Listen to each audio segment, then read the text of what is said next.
¿Qué tal, amigos del alma? Bienvenidos a su programa Hace Tiempo y Allá Lejos, donde la magia del pasado se hace presente por aquello de que recordar es vivir. Nuestro espacio de hoy lo vamos a dedicar a la primera estación de radio establecida en Paraguaná, y de ella empezaremos diciendo que don Roger Leiva fue su fundador, al igual como lo había hecho en 1937 con Radio Coro.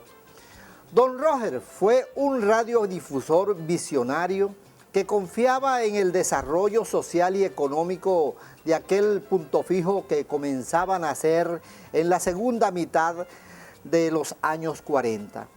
Tal aspiración hace que su técnico Jaime Roca se traslade a punto fijo desde Coro con dos viejos transmisores a fin de poner en funcionamiento una estación de radio que en principio se llamaría Ondas del Caribe, con una consigna que decía Heraldo de la Cultura Peninsular.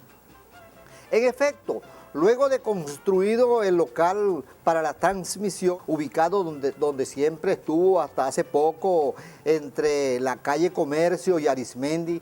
y al mismo tiempo elevada la planta transmisora situada en terrenos de la antigua Puerta Chen, se procedió a la apertura de la emisora un 19 de abril de 1948 a las 4 de la tarde, con el respaldo de un equipo conformado por Víctor Bustiola y Rafael Colina, encargados de la parte técnica, mientras que la función de dirigir y coordinar las operaciones iniciales estaban a cargo de un locutor llamado Víctor González. Por supuesto, todos traídos provisionalmente de Radio Coro. Había mucha alegría, tomando en cuenta que el 19 de abril es un día feriado y apenas 2 meses antes don Rómulo Gallegos se había juramentado como presidente de la República de Venezuela. Pasado un mes de la inauguración, Ondas del Caribe tuvo su primer director oficial en la persona de Luis Manuel González. No pasó mucho tiempo para que esta radio se convirtiera en el entretenimiento favorito de los paraguaneros. En razón de eso, muchos jóvenes, motivados por el prestigio que daba presentarse en una radio en vivo y directo, se fueron incorporando bien como cantantes, locutores de cabina, técnicos en los controles, animadores de programas culturales y deportivos, así como también narradores y escribidores de noticias y de política. Por cierto, estos últimos locutores dedicados a espacios de opinión política se vieron obligados a suspender sus programas por el derrocamiento de Gallegos en noviembre de ese mismo año 48, hecho que motivó a que estos locutores solo enviaran mensajes subliminales por debajo de cuerda, porque bien es sabido, la dictadura comenzó a cortar rabo y orejas en todas las emisoras del país. Entre tantos jóvenes aficionados por la locución, cuando Ondas del Caribe comenzó a dar sus primeros pasos, se recuerda a Pepe Lupe Polanco, Clemente II Díaz, Máximo Flores Velasco, Néstor José González, Reinaldo José Guedes, Pepe Martínez, Eduardo Emiro Isea Borja, Luis Mendoza, Humberto Ramos, José Ramón Jaten, Jesús Cordero y otros. Era tan potente su alcance que se identificaba con señales de 140 kilociclos en onda larga y 4.470 en onda corta.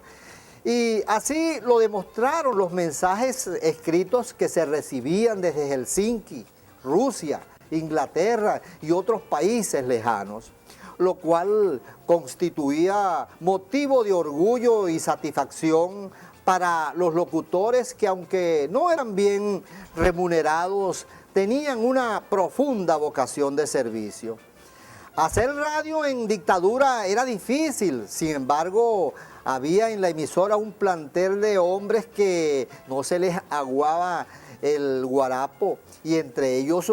podemos mencionar a José Ramón Hatten, José Vicente Enríquez, Jesús Cordero Yusti, Humberto Acosta, José Zapata, Víctor Martínez, José Luis Mendoza, Esteban Hurtado y otros pertenecientes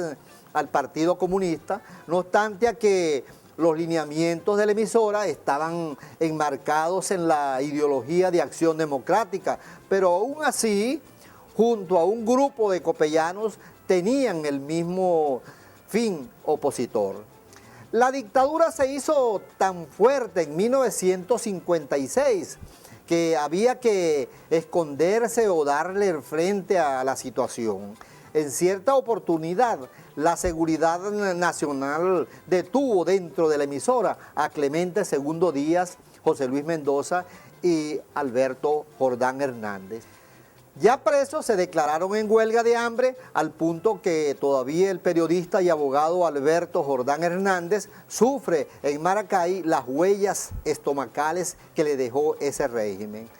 En honor a la verdad, Ondas del Caribe siempre estuvo corriendo riesgos peligrosos con los soplones y esbirros que nunca han faltado en cualquier régimen autocrático. De allí que brillara por su ausencia la libertad de prensa. Sin embargo, los locutores se las ingeniaban para enviar mensajes comprometedores en clave que la ciudadanía opuesta a la dictadura entendía con claridad. Uno de estos mensajes era aquel que se identificaba con el relincho de un caballo presentando la publicidad de ron añejo pampero.